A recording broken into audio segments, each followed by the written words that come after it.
Hello and welcome back to another episode of Fear the Talking Heads, where I usually have a rotating cast of guests on the show to chat with me about different movies that are either underrated, underloved, or a special guest filmography, which this week is Zach Galligan.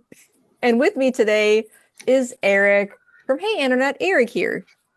What's up, Happy Eric? to happy to be baby. Yeah, it looks like I can't talk either. Jeez. It's Happy to be contagious. back again, Barb. So, Zach Galligan, we could There have you talked go. about Gremlins because he's Billy from Gremlins, but that would have been too easy. So instead, Eric had the idea, why don't we watch Waxwork? And then I think it was me that decided, why don't we do a double feature?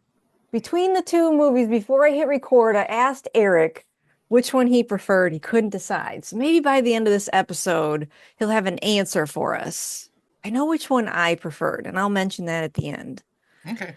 But the first one was like a love letter to horror films, Hmm. which makes sense when you think about it. Because so the whole setup, you guys, is where Zach Galligan's character and his friends, they're going inside this wax museum that all of a sudden seemed to appear in this neighborhood out of nowhere. Yeah. And As they tend to do. as they do. So they go in there. There's supposed to be six of them. Two of them kind of chicken out because it's midnight. It's like this midnight, only six of you are allowed in. While you're looking at these different setups, these different displays, you become mesmerized. Once they can step through, it's almost like another portal, really. Because these exhibits are just different scenes of monsters, whether it's like a werewolf attack or something like that, and it seems like they're transported into what is supposed to be happening in that exhibit itself. They have things like a werewolf exhibit, a vampire exhibit. They even have Marquis de Sade because Yeah. Anthony Hickox, the director, he didn't want it to just be your run-of-the-mill monsters.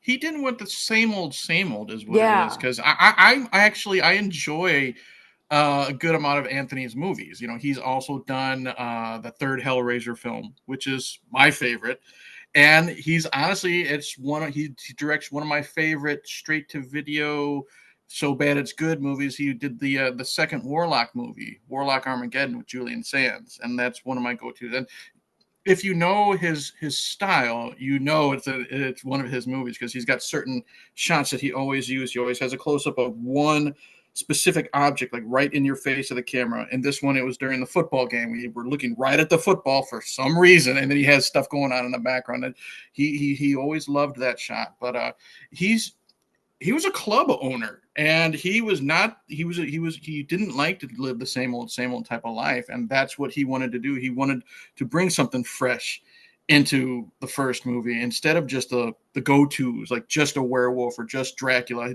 That's why we have the Marquis de Sade, because no one ever talks about that type of monster. It's always these creatures, and we never really see a human monster when it comes to stuff like this, so I appreciated it. Deborah Foreman plays the one who is attracted to the Marquis de Sade, Mm-hmm. which I don't know why, but was probably the most intriguing to me because it was so different. Knowing that Anthony likes to have a bit of fun in his movies, I'm wondering how far he'll push it when it comes to the Marquis de Sade. Because if you know that stuff, there Yeah. was no limits with that character, with that guy. So I was just intrigued to see where this was going to go. For Deborah Foreman, she initially found it to be a little uncomfortable Mm-hmm. until Anthony sort of reassured her, well, no, this is going to work out really well because of XYZ. We're putting this in as almost a temptation of horror. Because if you think Right. about it, China, she's attracted to the vampire Mm-hmm. display. Right. And there again, it's another temptation of horror.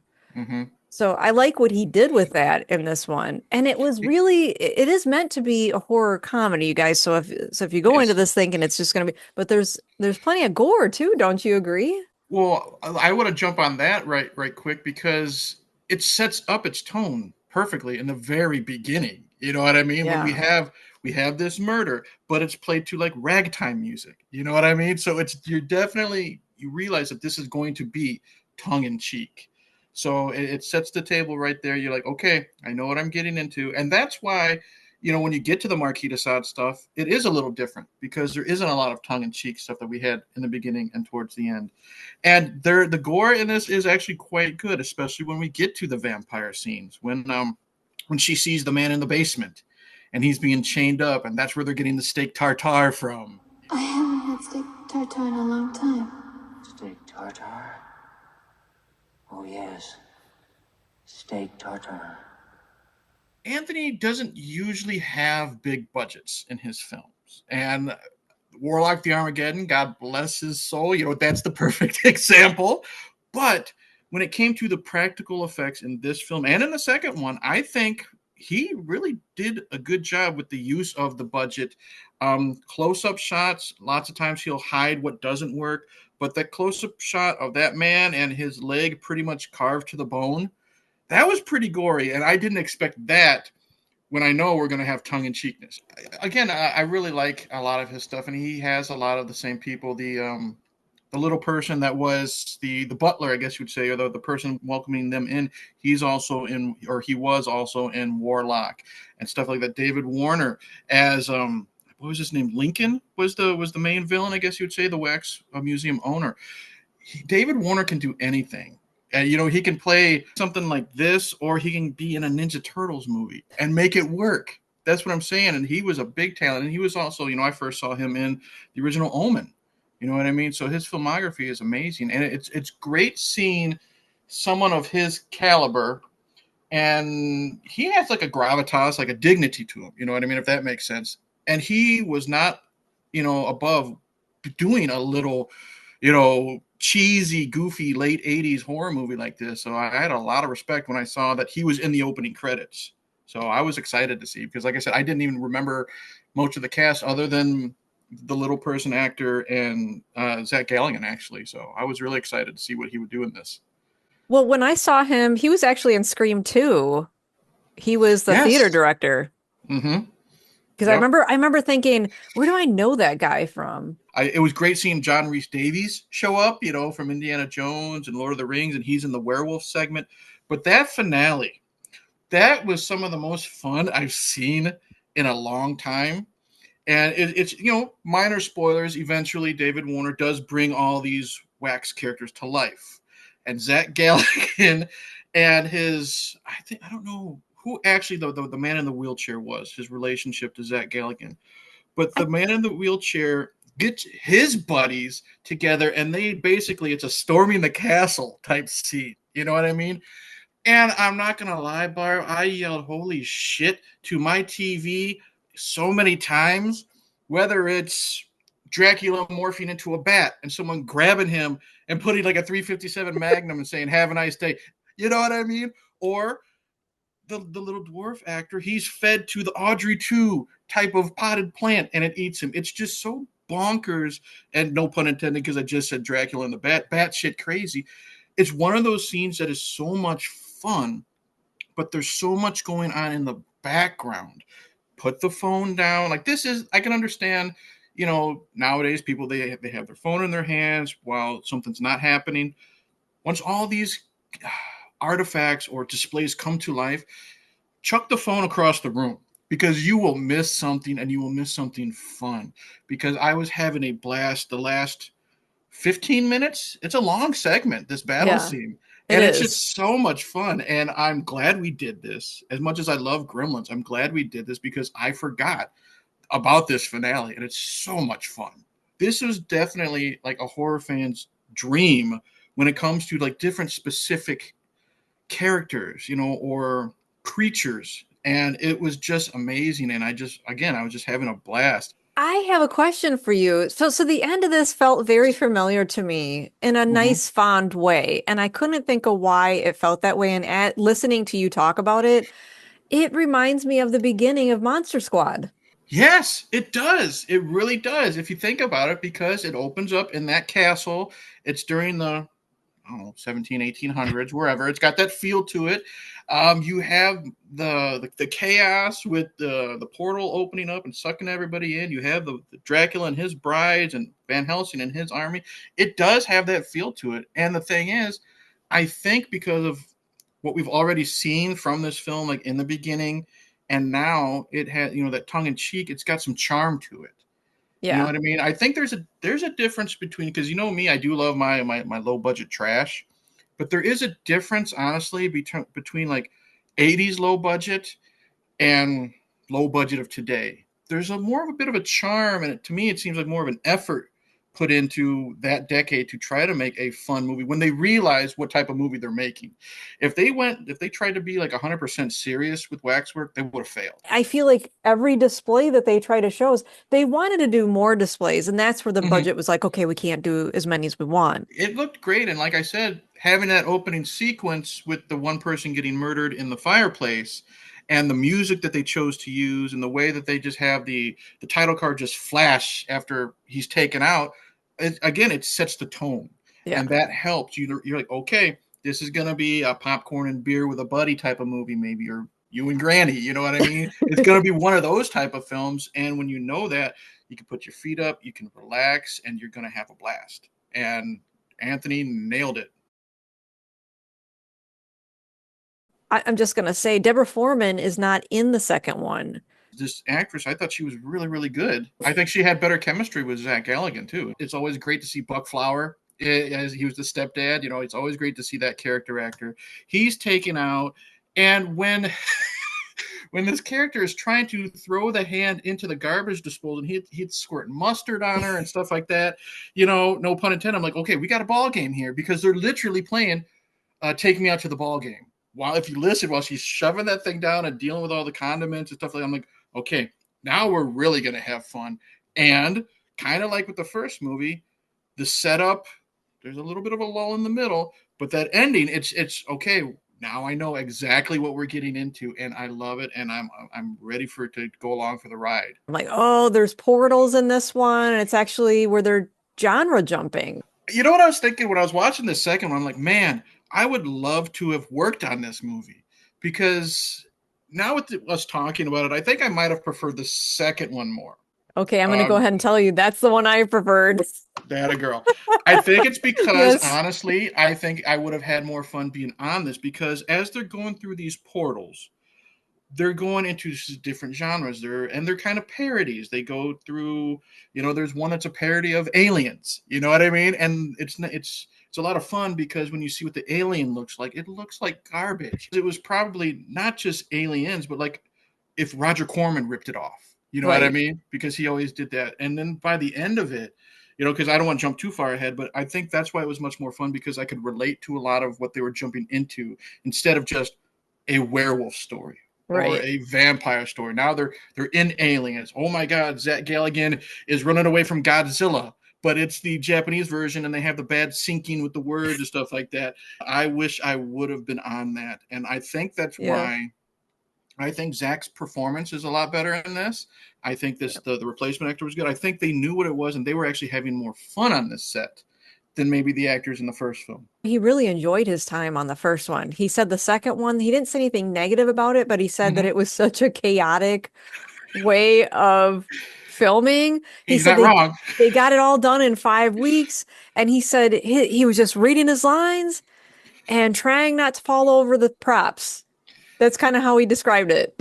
I could see that, because you got to think. So there's a medieval times, there's the ghost story, there's aliens, there's Dawn of the Dead, and it's 70s Dawn of the Dead, because Zach is dressed up like he's right out of Saturday Night Fever, which is great. There's a Dr. Jekyll and Mr. Hyde, Frankenstein. There's 6 right there, and I know I'm missing a lot. So I can understand what Zach's talking about with the chaos. You know what I mean? He's probably like, okay, which movie am I pretending I'm in today? Well, I feel like even starting with the hand, maybe they pulled a little inspiration from the Addams Family. The Addams Family. That's the first thing I thought of. Honestly, Okay. I wasn't going to Evil Dead. Even though Bruce Campbell's in this movie, which was a fun thing I forgot about. I was thinking Addams Family. Me and my daughter, we're binge watching the '60s TV show right now. So that was the first thing that clicked. I'm like, okay, there's Thing walking around hitting Buck Flower in the head with a hammer. Did you have a favorite with the portals? It's very short. I loved. Well, I loved the aliens. The aliens was great. That was fun. It felt like that. I loved even these side characters, they were good in what they had to do, just be grumpy Marines type of thing.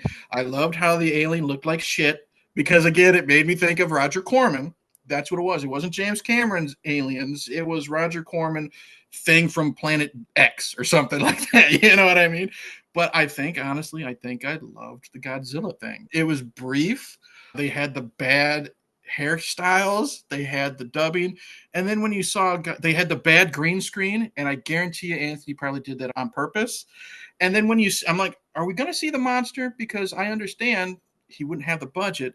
He didn't care that it looked like crap. When you see that shitty foot slam on a car, and then you look at it, and it looks like an inflatable Godzilla balloon type of thing, but they let half the air out of it. You know what I mean? It looked like garbage, but I was rolling on the couch laughing. That's why I say put the phone down, because you'll miss little bits and pieces of really fun dialogue delivery and really fun jokes. You know what I mean? And the cameos in this, one that stands out to me was Maxwell Caulfield on the alien ship.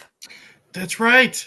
He had a cool accent and everything. Mm-hmm. I don't know what that accent was. I think it was more of a like tough guy from the Bronx. Yeah, he's trying to be like, all he needed was like a cigar or something like that, just to be a badass. But I'll give a little bit of credit to the Dawn of the Dead one. It was fun because what I liked is I guess you'd say the sorcerer that Zach's fighting. He's going through all the different worlds with him because they're in the middle of a sword fight. You know what I mean? They interrupt Jack the Ripper and stuff like that. And this, I'll just call him the bad guy. This villain, this bad guy, he's still trying to take out Zach Galligan. And remember, he's from medieval times. Now he's in the 70s in a shopping mall with zombies, people using semi-automatic weapons to take out the zombies, and he doesn't blink an eye. He's still trying to kill Zach Galligan. He turns around, he's hacking zombies up like it's Tuesday, you know what I mean? Going back to attack Zach.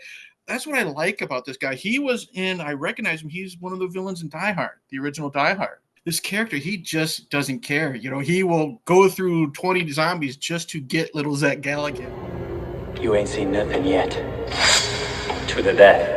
I feel like the second one was a better movie only because it has more depth to it. They're genre jumping. There's this little compass and it tells them where they can go to jump through to try to get back home, except all around this certain area, they're just jumping into different genres the whole time and they can't get back home yet. So they have to try to figure this out through the movie, which was kind of fun because you're seeing their little adventure. Anthony wanted this to be more of an adventure than the first one. You can really tell.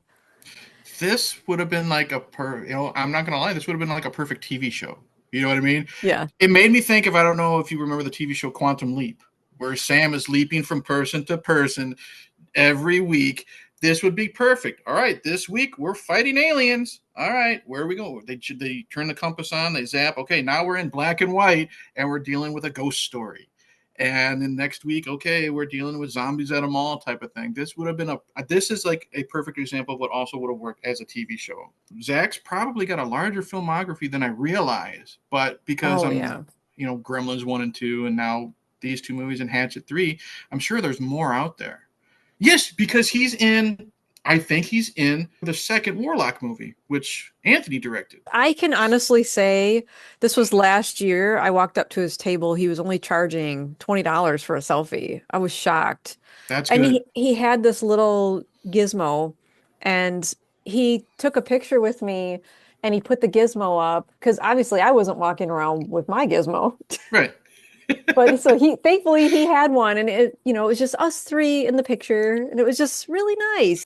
Mm-hmm. And I didn't really know what to say to him then. It wasn't like I was completely starstruck, but I just didn't really know what to talk about other than Gremlins. So I kind of just said, thank you for the picture. And so I'm so stoked that he's coming to ScareFest because I think I'm going to try to think of something clever to talk about. You could say, hey, I really dug you blowing dust out of Bruce Campbell's ribs in Waxwork II. That's probably not anything anyone's told him before. I guarantee you. It's been a lot of fun. I'm glad you keep having me back. You don't mind my random tangents. Thanks, Eric. Yeah, we've got many more to come. You're stuck with me now. We do. Trust me. I've seen the list.